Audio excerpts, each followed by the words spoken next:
اعوذ باللہ من الشیطان الرجیم بسم اللہ الرحمن الرحیم۔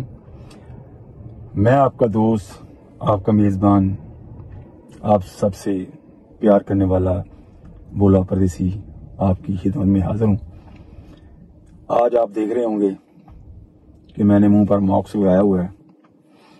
گاڑی کے اندر بیٹھا ہوں، ضرور تو نہیں ہے، صرف آپ کو دکھانے کے لیے، کیونکہ کافی دنوں سے مجھے فیور ہوا ہے اور ناک بہہ رہی ہے اور پانی بھی ساتھ ساتھ گر رہا ہے، اور میڈیسن بھی لی ہے۔ اللہ پاک سب کو تندرستی اور صحت عطا فرمائے۔ اس میں ایک میری اپنی بھی سیفٹی ہے اور دوسرے لوگوں کی بھی سیفٹی ہے۔ ظاہر ہے جب پبلک میں جانا ہے تو اگر آپ کو کوئی مسئلہ ہے، ہیلتھ ایشو ہے، تو اس سے یہ کہ دوسرے کو آپ کے جو جراثیم ہیں وہ ٹرانسفر نہیں ہوں گے، اس لیے دوسروں کا بھی خیال کرنا ہے اور اپنا بھی خیال کرنا ہے۔ ایک مجھے واقعہ یاد آ گیا۔ حضرت موسیٰ علیہ السلام اللہ کے بڑے لاڈلے نبی تھے، تو اللہ سے باتیں کر لیتے تھے، کوئی سوال بھی ہوتا تو اللہ سے پوچھ لیتے۔ تو ایک دفعہ موسیٰ علیہ السلام نے اللہ سے سوال کیا، اے میرے رب، انسان آپ سے مانگے تو کیا مانگے؟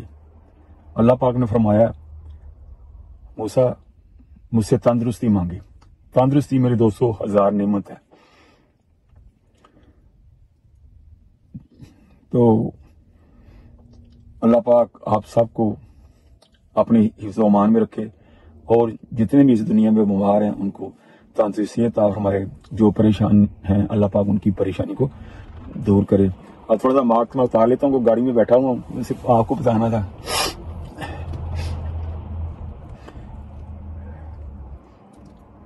کیونکہ میں کچھ دنوں کے لیے اپنی سٹی سے دوسری سٹی جانے والا ہوں،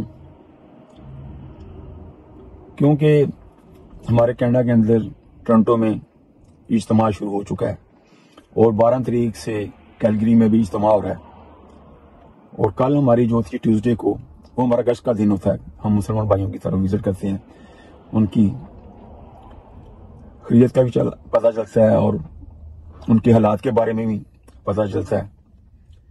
تو مغرب کے بیان کے بعد تشکیل ہوئی، تو انہوں نے بتایا کہ بھائی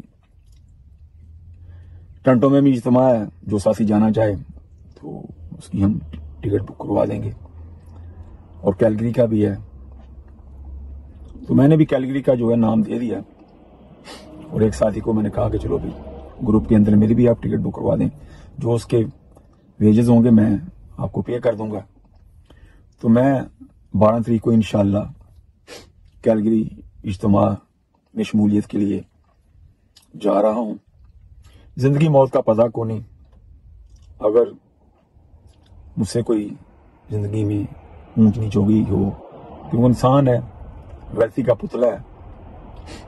ظاہر میں اللہ کی مخلوق کی کبھی کبھی خدمت بھی کرتا ہوں۔ اگر میں کسی کی خدمت جو ہے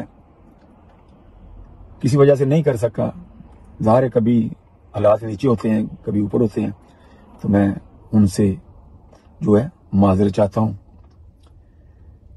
تو اس میں جناب رسول پاک صلی اللہ علیہ وسلم کی 2 چھوٹی چھوٹی حدیثوں کا میں مفہوم بیان کروں گا کہ اللہ کے راستے میں جب انسان جاتا ہے تو اللہ پاک اس کو کن کن انعامات سے نوازتے ہیں۔ آپ صلی اللہ علیہ وسلم کی حدیث کا مفہوم ہے، آپ نے فرمایا کہ جو بندہ ایک دن یا ایک رات اللہ کے راستے میں لگاتا ہے یا اللہ کے راستے میں جاتا ہے، تو دنیا مافیا میں جو کچھ ہے، یہ اس کی ایک رات ایک دن ان سب سے افضل ہے۔ اور دوسری جگہ پر جناب رسول پاک صلی اللہ علیہ وسلم نے ارشاد فرمایا کہ اللہ کے راستے میں چلتے ہوئے جو آپ کے کپڑوں پہ یا جسم پہ، باڈی کے کسی حصے پہ اگر وہ گرد یا مٹی آپ پر پڑتی ہے، اور جہنم کا آگ کیا دھواں بھی اس جگہ کو نہیں چھوتا، کتنا یہ فضیلت ہے۔ تو ہم کوشش کریں کہ ہم اللہ کے راستے میں ضرور ٹائم دیا کریں. اس سے آدمی کی اپنی صلاح ہوتی ہے. ہم کسی کو مسلمان تو کر نہیں سکتے. ہماری کوشش ہے، ہدایت اللہ پاک کے ہاتھ میں ہے. اللہ جسے چاہے ہدایت دے دے. اللہ کے لیے کیا مشکل ہے. اس سے ہماری اپنی صلاح ہوتی ہے کہ ہم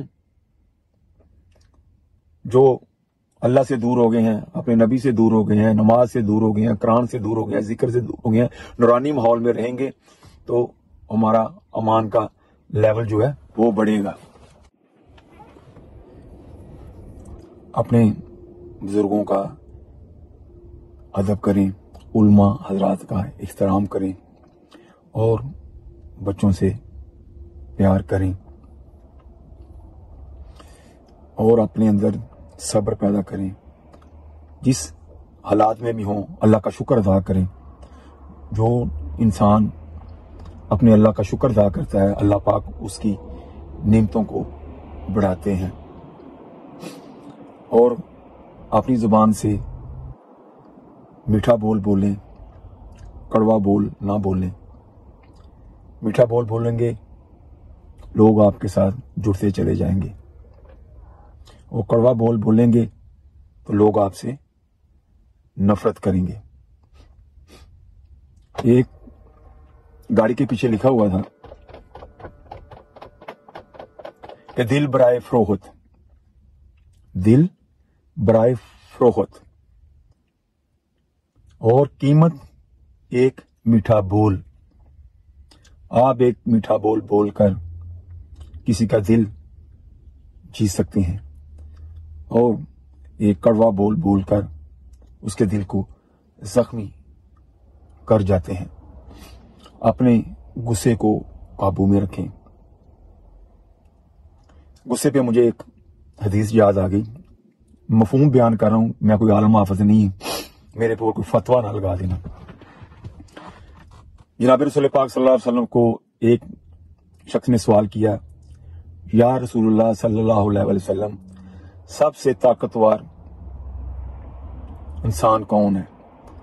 آپ نے فرمایا جو اپنے غصے کو قابو کر لے وہ سب سے طاقتور انسان ہے. ایک اور حدیث قدسی میں بتانے والا ہوں آپ کو. جناب رسول پاک صلی اللہ علیہ وسلم نے فرمایا کہ اللہ پاک فرماتے ہیں کہ ایک آدمی غصہ کر سکتا ہو اور دوسرا آدمی جواب دینے کے قابل نہ ہو، اس وقت وہ آدمی اپنے غصے کو پی جائے. یعنی جو غصہ کر سکتا ہے وہ اپنے غصے کو پی جائے. تو اللہ پاک قیامت والے دن جتنی بھی جنت کی حوریں ہیں اس کے سامنے لا کر کھڑی کر دیں گے. کہیں گے جس کے اوپر ہاتھ رکھے گا میں تجھے دے دوں گا. ایک غصے کو قابو کرنے پر اللہ پاک کیا انعام دے رہے ہیں. ہمیں اللہ پاک اس حدیث پر عمل کرنے کی توفیق عطا فرمائے. اسی کے ساتھ ہم آپ سے اجازت چاہیں گے. میں آپ کے لیے دعا گو ہوں، آپ میرے لیے دعا کریں. اللہ پاک آپ کو خوش رکھے. ساری امت کے لیے دعا کیا کریں. اس کے ساتھ ہم آپ سے اجازت چاہیں گے. السلام علیکم ورحمۃ اللہ وبرکاتہ.